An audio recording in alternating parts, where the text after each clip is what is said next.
चिड़िया रहा करती थी। उसकी शादी को कई साल हो चुके थे, लेकिन वो अभी तक माँ नहीं बन पा रही थी। टुनटुनी की सास सुंदरी कौई उसे हमेशा ताने दिया करती थी। अरे बहू, मोहल्ले की सारी बहुएं माँ बन गई हैं, लेकिन तेरी गोद अभी तक खाली है।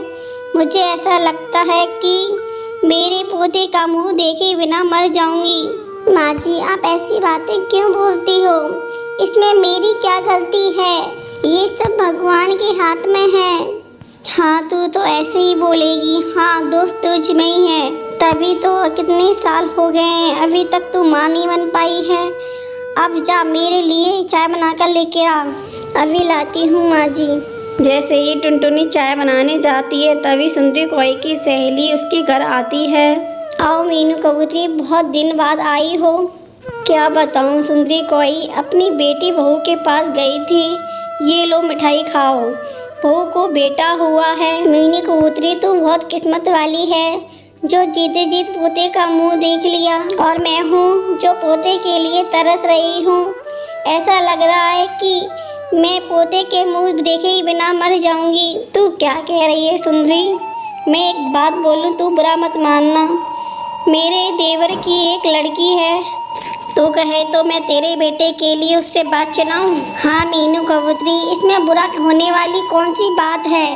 मुझे लगता है कि मुझे ऐसे ही करना पड़ेगा, वरना मैं पोते के मुंह देखे ही बिना ही मर जाऊंगी।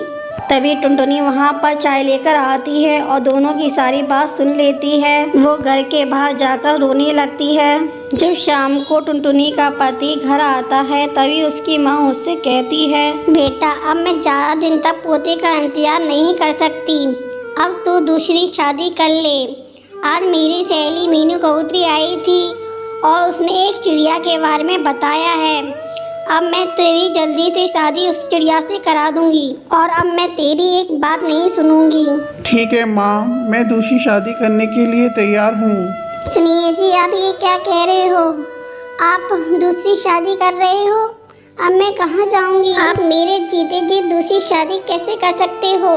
देखो टुनटुनी, मैंने बहुत इंतजार कर लिया, तुम्हारी कोक अभी तक सुनी रही। माँ जैसा कहेंगी वैसे ही होगा। अगर तुम इसे घर में रहना चाहती हो तो रहो, वरना तुम यहाँ से चले जाओ। हाँ, मैं अपनी सौतन के साथ नहीं रह सकती, मैं जा रही हूँ। इतना कहकर टुनटुनी घर को छोड़कर चली जाती है। दूसरे जंगल में अपना घोंसला बनाकर रहने लगती है और अपना पेट पालने के लिए पक्षियों के घर में साफ सफाई का काम करने लगती है और अपना जीवन वहीं खुशी खुशी रहने लगती है।